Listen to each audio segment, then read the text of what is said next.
Hello বন্ধুরা, আপনারা কেমন আছেন? আশা করছি খুব ভালো আছেন। গরম তো পড়ে গেল, আর গরমের দিনে বেশিরভাগ এই ঠান্ডা লিচু, আম ওইসবই খেতে মন করে।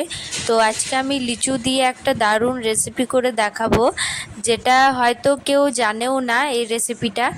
তো আজকে এই ভিডিওটা অবশ্যই দেখুন, তাহলে কিন্তু জানতে পারবে যে লিচু দিয়ে কি করা যায়। তো আমরা এই সকালবেলায় আমি আর দিদি বলা বলি করছিলাম যে লিচু খাবো লিচু খাবো, শুধু এমনি বলছিলাম, ওটাতেই বাবা শুনে নিয়েছে। আর আমি শুধু বললাম যে বাবা লিচু এখন কত দাম, মানে এখন তো বেশি দাম থাকে লিচুর।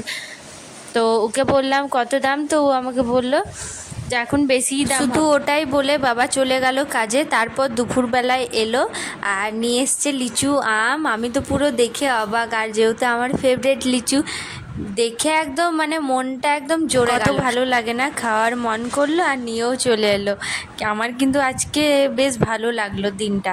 তো এই যে আমি ননস্টিকের প্যানে দিয়ে দিলাম চিনি, ওটাকে আমি ভালো করে ওটা গলিয়ে নেব। তারপর লিচুটা দিয়ে এটা ভালো করে আমি টোস্ট করে নেব। এই যে দেখতেই পাচ্ছ কি সুন্দর লাগছে, আমার একদম নিউ এটা রেসিপি, আর খেতেও কিন্তু দুর্দান্ত। অবশ্যই যদি টাইম পেলে এরকম একটা রেসিপি বানিয়ে ফেলো লিচু দিয়ে, খুব ভালো লাগবে আপনাদেরকে।